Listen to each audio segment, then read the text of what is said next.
요한 1서 3장 7절에서 9절까지 말씀 묵상하겠습니다.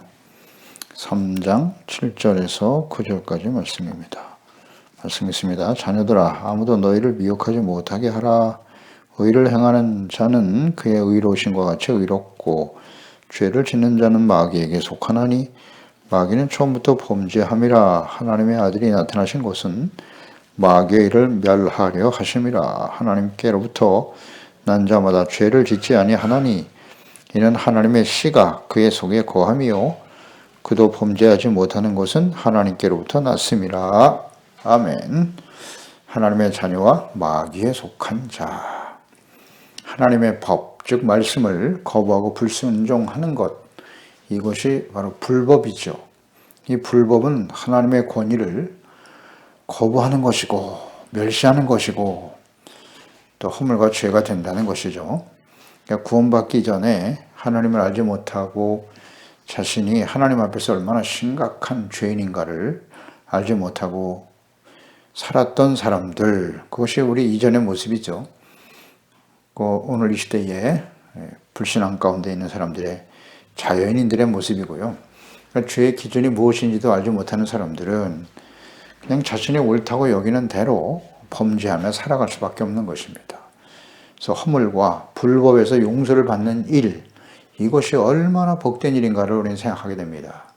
그래서 죄 없으신 하나님의 아들 예수 그리스도의 은혜로 구원받고 의롭다함을 얻는 그리스도인들은 죄 없으신 그 그리스도를 본받고 따르는 것이 마땅합니다. 그러니까 예수님은 하나님의 아들이시고 이 땅에 오셔서 하나님의 아들은 어떻게 살아가야 하는지 우리에게 친히 삶을 통해서 본을 보여주신 분이셨습니다.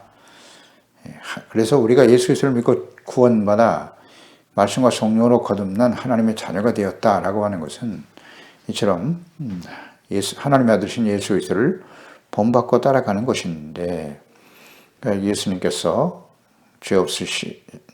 죄가 없으신 분으로 살아가실 수 있었던 것처럼 우리도 말씀과 성령님의 인도하심을 따라 죄를 멀리하고 주님의 말씀을 따라 살아가는 삶이 되어야 마땅한 것이죠. 하지만 실제로 하나님과 예수 그리스도를 믿고 우리가 의롭다함을 얻은 자녀들이지만 세상에 살아가는 동안에 예수님과는 달리 우리는 범죄할 수밖에 없습니다. 그래서 하나님의 성령께서 우리 안에 계시고 또 인도하심을 따라 살아가면 죄를 깨닫게 하시고 회개하고 용서받게 하시며 죄를 멀리하게 하시는 것인데, 계속해서 범죄하고 돌이키지 않는다면 그런 사람들은 그리스도를 보지도 혹은 알지도 못하는 자들이다 라고 말씀하고 계시네요. 7절 말씀에 자녀들아, 아무도 너희를 미혹하지 못하게 하라 말씀하죠. 여기서 자녀들아 라고 하는 말씀, 이 단어는 2장에서 영적 성숙의 단계에 대해서 가장 어린아이와 같은 단계인 자녀들아 라는 이 말과 같은 단어로 사용되어 있어요. 2장에 자녀들아, 아비들아, 청년들아, 영적 성숙의 단계에 대해서 말씀하셨는데요. 그때 자녀들, 아이들이라고 하는 헬라어가 테크니온이거든요. 오늘 본문에 나와 있는 자녀들아도 역시 테크니온, 이것은 어린아이의 상태, 어린 상태의 아이를 의미하는 말이에요. 어린아이, 상태, children 이런 의미거든요. 그래서 요한복음 1장 12절에 보면 영접하는 자 곧 그 이름을 믿는 자들에게는 하나님의 자녀가 되는 권세를 주셨다라는 말씀이 있죠. 그때에 말씀하시는 그 하나님의 자녀라고 하는 이 단어는 헬라어의 테크논, 그러니까 테크니온과 테크논 서로 달라요. 약간의 차이가 있는데요. 요한복음 1장 12절에 예수 그리스도를 영접할 때 하나님의 자녀가 되는 이 테크논의 자녀는 부모로부터 태어난 아이, 부모가 낳은 아이, 자녀, 그런 의미로 사용되는 말이죠. 그래서 이 본문 말씀에 나오는 테크니온은 자녀들아는 영적으로 미성숙한 상태의 어린아이와 같은 신앙을 가진 그리스도인들이다, 그렇게 볼 수 있죠. 그러니까 그들에게 말씀하시기를 자녀들아 미혹을 조심하라 그랬어요. 미혹당하지 않도록 너희를 미혹하지 못하게 하라고 말씀하고 있죠. 따라서 영적으로 미성숙한 상태의 어린아이와 같은 신앙을 가진 그리스도인들이 쉽게 미혹의 대상이 된다는 것입니다. 우리가 이 장에서 충분히 묵상됐죠? 아무도 너희를 미혹하지 못하게 하라. 그러니까 미혹을 조심하라고 하셨는데 거짓 선지자들, 그 당시에도 난무했고 모든 시대에 계속되었던 사탄의 종들이죠. 거짓 선생들, 이단들, 악한 원수 마귀의 종들의 공격 대상이 누구냐? 자녀들, 어린아이들, 영적으로 성숙하지 못한 상태의 성도들이라는 거죠. 그래서 베드로전서 5장 8절로 9절에 보면 근신하라 깨어라 너희 대적 마귀가 우는 사자같이 두루다니며 삼킬자를 찾는다. 너희는 믿음을 굳건하게 하여 그를 대적하라. 이는 세상에 있는 너희 형제들도 동일한 고난을 당하는 줄 알미라 라고 말씀하셨죠. 그러니까 마귀가 우는 사자와 같이 삼킬 자를 찾고 있는데 그 마귀의 공격 대상 삼킬 자는 누구냐? 곧 영적으로 미성숙한 상태의 어린아이와 같은 그리스도인들이라는 것이죠. 그래서 베드로전서 5장 8절에 보면 근신하라 깨어라 명령하고 계시고요. 악한 원수 마귀가 우는 사자같이 삼킬 자를 찾고 있다고 말씀하셨어요. 그러니까 너희는 믿음을 굳건하게 하여 그를 대적하라 그랬거든요. 따라서 근신하라 깨어라 믿음을 굳건하게 하라 라는 말씀은 사탄의 공격 대상인 어린아이와 같은 영적 상태에서 성숙해져라 라는 말과 같은 의미로 우리가 이해할 수 있겠죠. 따라서 영적 성숙을 추구하는 것은 뭐냐면 근신하라 깨어라 믿음을 굳건하게 하라. 그래서 마귀를 대적하라 그랬거든요. 그러니까 마귀와 대적하여 승리하려면 영적으로 성숙해서 어린아이 상태에서는 이길 수가 없어요. 성숙해서 청년들의 신앙이 돼요. 우리가 요한 1서 2장에서도 보았죠. 청년들의 신앙, 성숙한 신앙은 마귀와 싸워서 대적하여 승리하였다라고 말씀하고 있잖아요. 그러니까 청년들의 신앙으로 성숙해야만 악한 원수 마귀를 물리치고 우리는 승리할 수 있게 되는 것입니다. 그래서 근신하라 깨어라 믿음을 굳건하게 할 때 이것은 곧 영적 성숙을 추구하는 구체적인 모습이라는 거죠. 그럴 때 마귀를 대적하며 우리는 이기는 자가 될 수 있다. 그러니까 근신하고 깨어 끊임없이 믿음을 굳건하게, 믿음은 곧 하나님의 말씀을 들으면서 나는 것이잖아요. 그 하나님의 말씀을 묵상하고 기도하고 성령님의 인도하심을 따르는 경건의 훈련을 잘 이루어 갈 때 영적 성숙을 이루게 되는 것이고, 그럴 때 마귀와 싸워서 이길 수가 있는 거죠. 그러니까 이 영적 싸움에서 우리가 마귀와의 싸움에서 이기는 자라고 하는 것은 굉장히 중요한 의미가 있는 거예요. 계속 묵상됐듯이 요한계시록 마지막 심판이 임박한 시대의 소아시아 7교회의 마지막 시대 교회들이죠. 성도들에게 주께서 명령하신 것이 뭐냐? 회개하라, 이기는 자가 되라. 성령인 교회들에게 하시는 말씀을 들어라. 이기는 자가 되어야 한다는 거예요. 그래야 하나님 앞에 설 수 있어요. 주님 앞에 설 수 있다고요. 이기는 자, 어떻게 해야 이기는 것이냐? 어떻게 이기는 것이냐? 아, 이것은 영적 성숙을 의미하는 것이구나. 이 연결해서 묵상하면 아주 뜻이 분명해지잖아요. 그냥 열심히 예배만 드리고 신앙의 연륜이 쌓이고 교회 안에서 직분이 올라가면 그 사람이 영적으로 성숙한 사람이고 마귀와 싸워서 이길까요? 그렇지 않죠. 근신하고 깨어 있어야 되는 겁니다. 목사가 되면 다 이기는 겁니까? 그렇지 않아요. 영적 싸움이라는 건 그렇게 해서 이기는 게 아닙니다. 영적으로 성숙해야 돼요. 근신하고 깨어 경건의 훈련에 힘쓰고 그럴 때 싸워서 이기는 거예요. 싸움의 대상은 악한 원수 마귀고.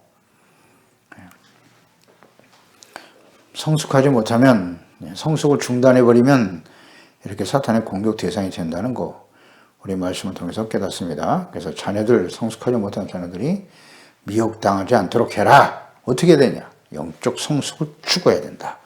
정리가 되죠. 그리고 이어서 의를 행하는 자는 그의 의로우심과 같이 의롭고 죄를 짓는 자는 마귀에게 속하나니 마귀는 처음부터 범죄합니다. 그랬어요. 그러니까 의를 행하는 자와 죄를 짓는 자가 있다. 그러니까 빛이시고 생명이신 예수 그리스도를 영접하여 그분을 주로 섬기며 죄를 용서받고 의롭다고 불러는 하나님의 자녀들은 마땅히 의를 행하는 사람들이죠. 의를 행한다고 하는 의미는 무엇입니까?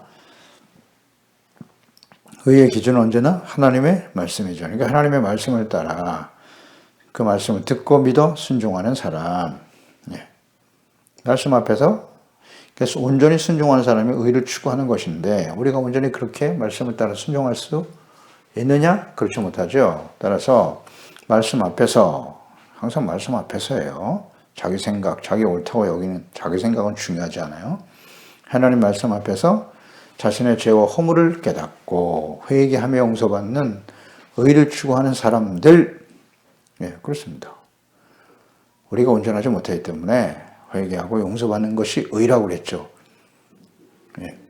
이것을 끊임없이 계속해야 하는 거예요.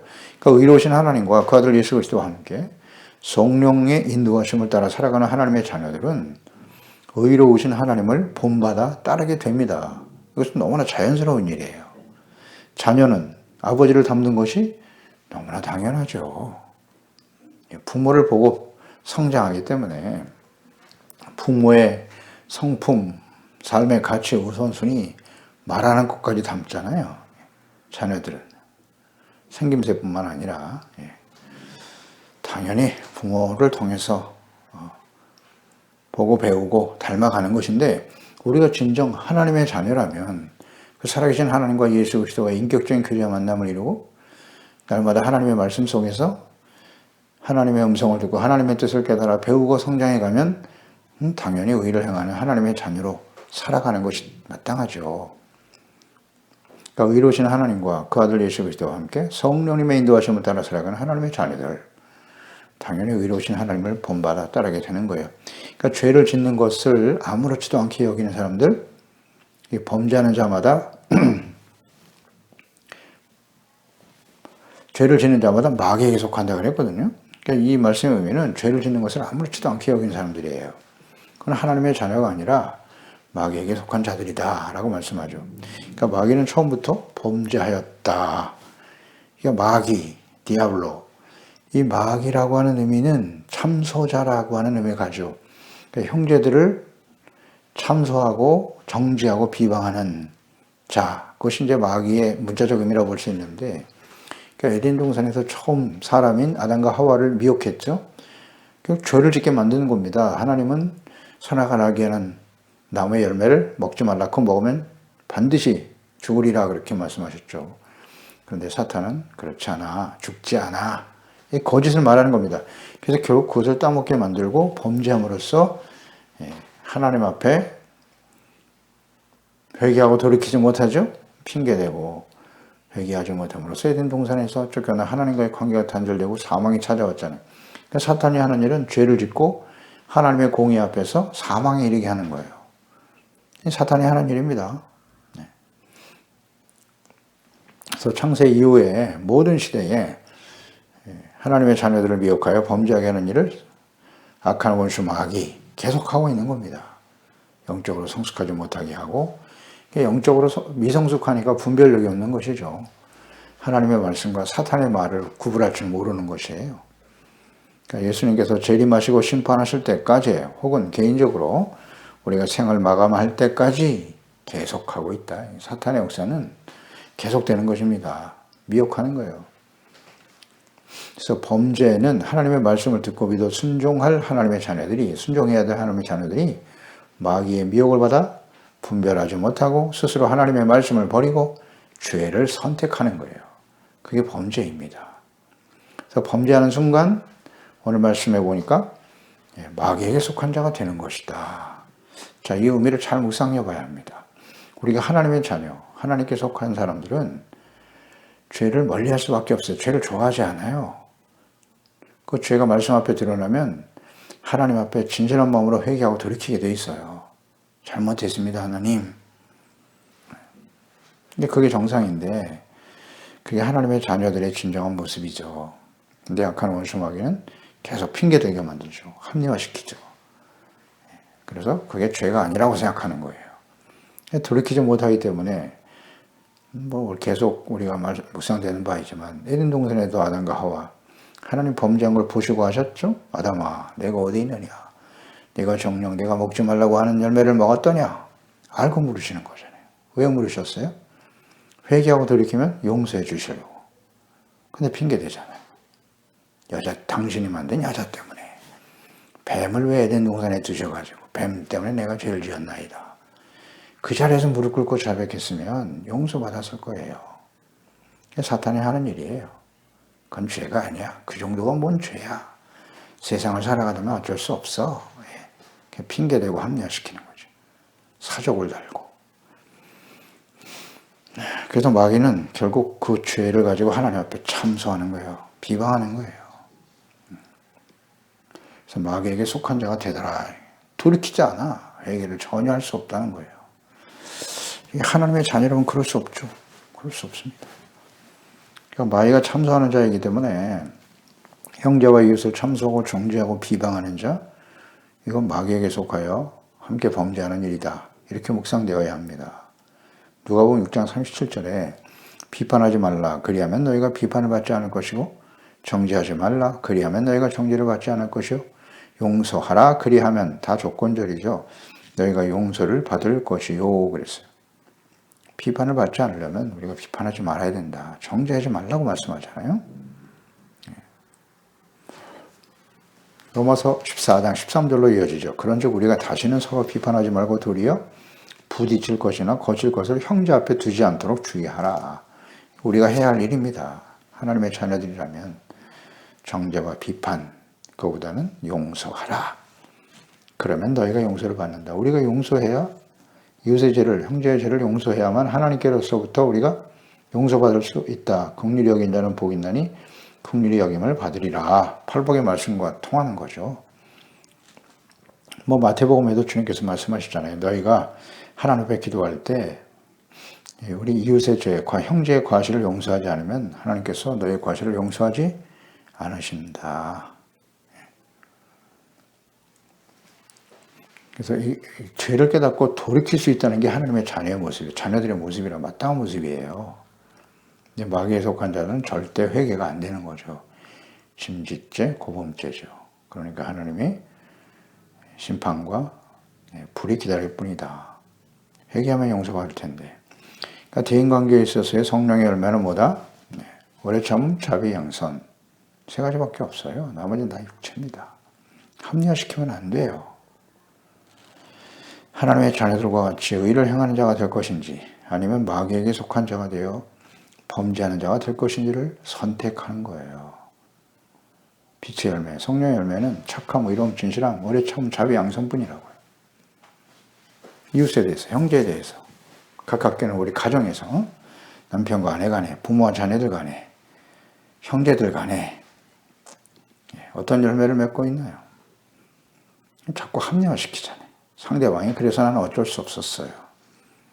그렇잖아요. 우리 그리스도인들은 빛의 자녀, 하나님의 자녀들은 비방 정죄가 아니라 불쌍히 여기고 용서하고 이해하는 것이죠.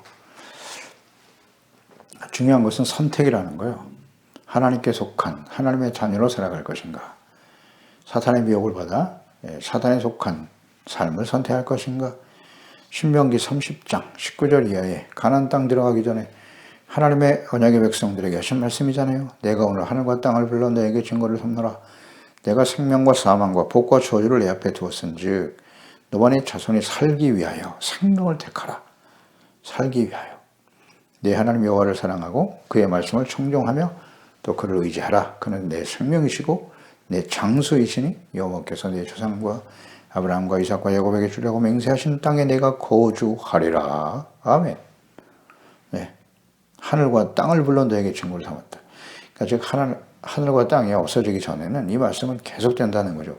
생명, 사망, 복과 저주 내 앞에 있는데 살기 위해서 너와 내 자손이 살기 위해서 생명을 택하라. 선택하라는 것이죠. 그럼 생명을 택하는 것은 무엇이냐? 하나님 여호와를 사랑하고 그의 말씀을 순종하는 것이다. 청종하며 살아가는 것이다. 라고 말씀하고 있죠. 이게 매우 중요한 말씀입니다. 그렇게 하는 게 생명을 택하는 거라고. 하나님의 아들이 나타나신 것은 마귀를 멸하려 하심이라 말씀하시네요. 하나님의 아들 예수께서 나타나신 목적, 이유 무엇인가?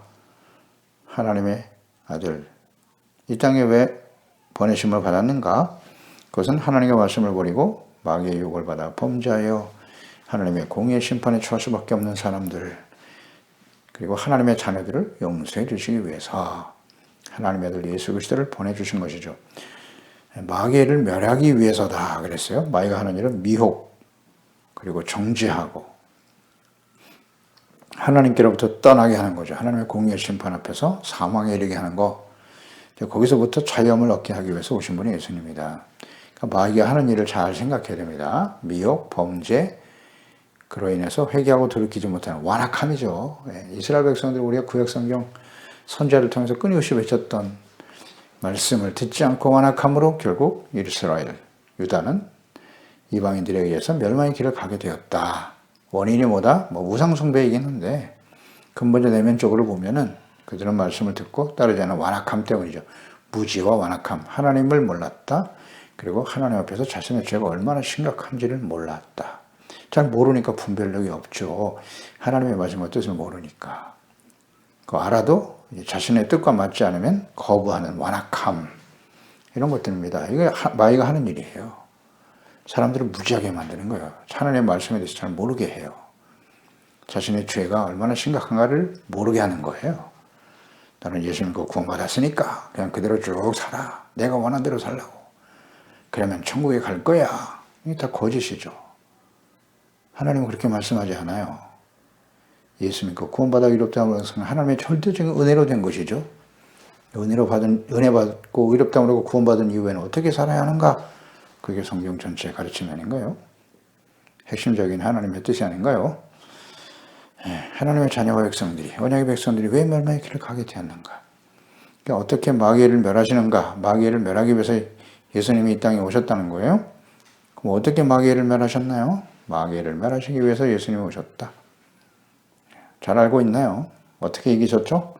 골로새 2장 14절 15절 우리를 거스르고 불리하게 하는 법조문으로선 증서를 지으시고 제하여 버리사 십자가에 못 박으시고 통치자들과 권세들을 무력화하여 드러내어 구경거리로 삼으시고 십자가로 그들을 이기셨느니라. 통치자 권세자들은 다 사탄의 무리들이죠. 그리고 끊임없이 율법을 통해서 사람들을 정죄하는 이 모든 것을 십자가를 통해서 이루셨다는 거예요. 그러니까 예수님이 십자가를 지심으로써 율법의 저주에서 속량하시고 자신의 제 몸을 속죄제물과 화목제물로 드리심으로써 죄와 사망을 멸하셨다는 거죠. 예수님은 십자가로 이기셨어요. 십자가로 이기셨다는 의미가 무엇인가를 잘 생각해야 합니다. 예수님이 십자가로 마귀를 이겼다. 자, 우리도 마찬가지예요. 끊임없는 사탄의 유혹을 받고 있죠. 마지막 순간까지 그렇게 되는 겁니다. 따라서 우리가 그들을 이기기 위해서는 예수님이 십자가로 이기신 것처럼 우리도 십자가를 지고 주님을 따라야 되는 거예요. 그 십자가를 진다고 하는 의미는 십자가에 우리의 모든 육체의 욕심으로 인해서 일어난 죄악된 삶을 못 박아버리는 거죠. 죄를 버리는 겁니다. 진실한 마음으로 회개하고 돌이키고 용서받고 의롭다고 하는 일을 계속해 가는 거예요. 그게 십자가 지는 거예요. 그렇지 않나요? 십자가는 하나님의 공의와 사랑, 죄에 대한 하나님의 진노가 얼마나 무서운가를 보여주고 있고 돌이키고 용서받는 자에게는 회개하는 자는 진실한 사랑과 자비와 용서를 보여주신다. 그 십자가잖아요. 죄를 버리는 거예요. 그걸로 이기셨잖아요, 예수님. 그래서 우리의 몸을 하나님이 기뻐하시는 거룩한 산 제물로 드리라. 이것이 너희들의 영적 예배, 합당한 예배라고 말씀하고 있지 않습니까? 그런 온전한 예배자가 되어질 때 그것은 곧 십자가를 지는 일이다. 그럴 때 우리는 이길 수 있어요. 그렇게 하고 있나요? 또 9절에 보면 하나님께로부터 난 자마다 죄를 짓지 않는다. 이는 하나님의 씨가 그 속에 거합니다. 그러니까 하나님께로부터 난 자이냐 아니면 사탄에게 속한 자이냐 마귀에 속한 자이냐 하는 것을 어떻게 알 수 있느냐. 죄를 짓지 않는다라는 거예요. 하나님께로부터 난 자마다 죄를 짓지 않는다. 그러니까 하나님께로부터 난 사람들은 빛이신 예수님을 영접한 것이잖아요. 하나님의 아들, 생명을 주시기 위해서 오신 예수 그리스도를 영접하고 받아들일 때 우리는 하나님의 자녀로 거듭나게 되는데요. 그런 사람들은 이제 죄를 멀리하게 되고 하나님의 말씀과 뜻을 따르게 되는 것이죠. 그러니까 하나님의 자녀, 하나로부터 태어난 하나님의 자녀들은 스스로 자기가 노력해서 종교생활, 신앙생활을 통해서 하나님의 자녀가 되는 게 아니에요. 하나님이 보내신 자 예수 그리스도, 빛인 예수님을 영접하고 받아들이는 것이죠. 그것 또한 하나님의 은혜로 되는 일이긴 하지만 절대적인 은혜죠. 그러니까 이러한 하나님의 자녀들, 그런 하나님의 자녀들이 죄를 짓지 않는 이유가 뭐냐? 하나님의 씨가 그 속에 거함이다 그랬어요. 이 씨라고 하는 말은 헬라어의 스페르마이거든요. 그러니까 이것은 두 가지 의미가 있어요. 하나는 그냥 식물의 씨앗 혹은 자녀, 자손을 의미하는 두 가지의 의미를 가지고 있어요. 그러니까 예수님께서 이 단어를 비유로 사용하실 때 마태복음 13장이죠. 씨 뿌리는 자의 비유가 나오죠. 그때 그 씨는 천국 말씀이라고 하셨는데 이 씨가 바로 스페르마입니다. 하나님의 씨. 그러니까 하나님의 씨라고 하는 것은 천국 말씀, 하나님의 말씀이라고 볼 수 있겠죠. 네, 말씀이다. 또한 이 씨 스페르마는 자손, 자녀를 의미하는 말로 사용되기도 했는데요. 요한복음 7장 42절에 보면 성경에 이르기를 그리스도는 다윗의 씨로 또 다윗이 살던 마을 베들레헴에서 나오리라 하지 아니하였느냐 하며 그리스도는 다윗의 씨로 이 씨가 바로 스페르마이거든요. 그러니까 다윗의 후손이라는 뜻이잖아요. 다윗의 자손. 그래서 하나님의 자녀가 되는 권세.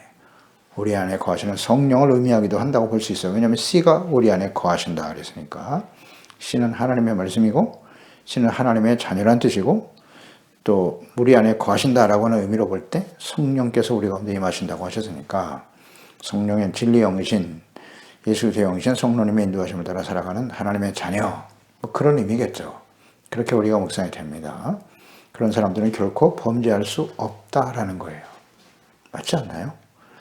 하나님의 성령 우리 안에 계시고 성령 진리 영이시기 때문에 순간마다 하나님의 말씀이 생각나게 하시고 깨닫게 하시고 그 말씀을 따라 살아가게 하신단 말이죠. 그럴 때 우리는 죄를 멀리하게 되는 거예요. 너무 당연하죠. 그러나 실제로 우리가 한순간 사탄의 유혹에 빠져서 범죄할 수도 있죠. 하지만 범죄하더라도 즉시 회개하고 돌이킬 수밖에 없다는 거죠. 하나님의 사람 다윗과 같이 말해요. 그래서 하나님의 자녀로 말씀과 성령으로 흡는 하나님의 자녀들은 죄를 멀리하게 되고 또 즉시 돌이키는 자들이 될 수밖에 없어요. 그래서 요한 1장 8절 10절에서 말했죠. 만일 우리가 죄 없다고 말하면 스스로 속이고 또 진리가 우리 속에 있지 아니할 것이요 만일 우리가 우리의 죄를 자백하면 그는 믿으시고 의로우사 우리의 죄를 사하신다. 우리를 모든 불의에서 깨끗하게 하실 것이다. 만일 우리가 범죄하지 아니하였다 하면 하나님은 거짓말하는 이로 만드는 것이다. 또한 그의 말씀 우리 속에 있지 아니하니라. 말씀이 우리 안에 있으면 죄를 버리고 자백할 수밖에 없어요. 성령 우리 안에 계시면 거룩한 영이시기 진리 영이시기 때문에 우리의 잘못과 죄를 끊임없이 책망하시고 바로잡아 주세요. 그럴 때 진실한 마음으로 돌이키게 되는 것이죠. 그러니까 죄를 멀리하게 되고 깨닫고 돌이킬 수 있는 사람, 이 사람이 진정 하나님의 자녀죠. 그런데 아무리 하나님이 말씀하시고 또 성령께서 깨우쳐 주시지만 돌이키지 않는 거예요. 스스로의 유익을 위해서 정령을 쫓아 살아가려고 하는 사람들, 그들은 하나님의 씨가 그 안에 있지 않다는 거죠. 자기 자신의 생각과 뜻대로 살아가기 때문에 끊임없이 범죄하며 돌이킬 수 없는 상태로 살아가게 된다. 그런 사람은 하나님의 자녀가 아니라 마귀에 속한 자일 수밖에 없지 않느냐라고 말씀하고 있는 겁니다. 네, 그렇습니다. 그래서 마귀의 유혹을 받고 범죄함으로 그 속에 속한 자가 될 수밖에 없다는 건데, 그래서 하나님의 자녀와 마귀에 속한 자들을 어떻게 구분할 수 있는가? 범죄하는 자들과 의를 행하는 자들로 분별할 수 있겠죠. 그러니까 죄를 깨닫고 회개하고 돌이켜 용서받는 의를 추구하는 사람들, 이런 사람들이 진정 예수 그리스도를 주로 영접하고 예수님이 이 땅에 오셔서 십자가를 지심으로써 이루신 마귀를 멸하시고 죄를 멀리하고 의를 행하는 그리스도를 닮아가는 의를 추구하는 삶을 살아가는 사람들이 진정 하나님의 자녀들이라고 볼 수 있겠죠. 의를 소중하게 여긴단 말이에요. 마태복음 5장 3절 팔복이죠. 심령이 가난한 자, 겸손한 사람이죠. 그런 사람들이 천국이 저희 것이고 애통하는 자, 자신의 죄를 깨닫고 자복하고 돌이킬 수 있는 사람, 그들에게 위로가 임하는 것이고 온유한 자, 하나님 말씀의 절대적인 순종이죠. 땅을 기업으로 받게 되고 의에 줄이고 목마른 자가 되는 거예요. 줄이고 목마름, 우리 육체 생명을 위해서는 너무나 중요한 것이죠. 이처럼 의를 우리의 생명처럼 소중하게 여기는 사람들, 그런 사람들이 참된 만족을 누리게 된다라는 말씀이죠. 이처럼 하나님의 자녀, 또 사탄에 속한 자녀, 이 세상에 많은 사람들, 다양한 인종과 또 다양한 계층과 부류의 사람들이 살아가고 있습니다만은 간단하게 양분할 수 있어요. 하나님께 속한 자와 마귀에게 속한 자. 그리고 또 중요한 것은 그리스도 안에서 구원받은 하나님의 자녀들이 모이는 교회 안에도 이처럼 하나님께 속한 자가 있고 마귀에 속한 자가 있다는 거예요. 알곡과 가라지가 있다. 산자와 죽은 자가 있다는 거잖아요. 이것을 심판하러 예수님이 다시 오신다. 그러니까 예수님 오시는 날에 어떤 사람? 하나님께 속한 사람이죠. 의를 행하는 것을 소중하게 여기고 하나님의 나라와 의를 우리의 삶의 진정 우선순위로 삼고 살아가는 사람들이죠. 그런 사람들이 살아있는 자가 되어 영광스러운 모습으로 주님을 맞이하게 될 것입니다. 기도하겠습니다. 하나님 아버지, 오늘도 주의 말씀을 듣습니다. 이 세상에는 하나님의 자녀들과 마귀의 자녀들이 함께 살아가고 있습니다. 하나님께로부터 난 자, 어떤 사람이 하나님께 난 자고 마귀에 속한 자일까요? 하나님께로 난 자마다 죄를 짓지 않는 것이다. 그렇습니다. 하나님의 씨가 우리 속에 하나님의 말씀이 하나님의 성령께서 우리가 하나님의 자녀가 되었다라는 아주 분명한 확신이 있기 때문에 죄를 멀리하고 주님의 말씀을 따르는 의의 거룩한 삶을 살아갈 수밖에 없는 것이죠. 그러나 마귀의 자녀들은 하나님의 말씀을 듣고도 돌이키잖아요. 용서받을 수가 없어요. 끊임없이 죄악 가운데 살아가면서 그것을 너무나 당연한 것으로 여기고 완악한 마음으로 살아갈 수밖에 없는 것이죠. 하나님을 모르는 알지 못하는 세상의 모든 사람들은 그럴 수밖에 없지만 안타깝게도 하나님의 자녀, 언약의 백성들 중에 하나님의 자녀들 중에 하나님의 속한 자가 있고 악한 원수 마귀의 미혹을 받아 사탄에 속한 자들이 있다는 거예요. 죄를 끊임없이 계속하고 있다는 것이죠. 하나님의 자녀는 범죄할 수 없어요. 죄를 짓더라도 회개하고 돌이킬 수밖에 없는 것이 정상이에요. 그래서 하나님의 말씀을 가까이 하고 그 하나님 앞에서 말씀 앞에서 언제나 하나님의 자녀들로 세워져가는 저희들이 되게 하시고 마지막 순간까지 계속되는 약한 문수 마귀와의 싸움에서 자녀들아 그랬습니다. 어린아이와 같은 신앙을 빨리 벗어버리고 근신하고 깨어 기도하며 말씀과 성령의 인도하심을 따라 더욱 성숙한 경건한 훈련을 받아 성숙한 믿음의 사람 되어서 마귀를 이기고 죄를 이기고 세상을 이기며 영광스러운 모습으로 주님을 맞이할 수 있는 우리 모든 지체 가족들 자녀들이 다 되게 하여 주시옵소서. 예수님의 이름으로 기도드리옵나이다. 아멘.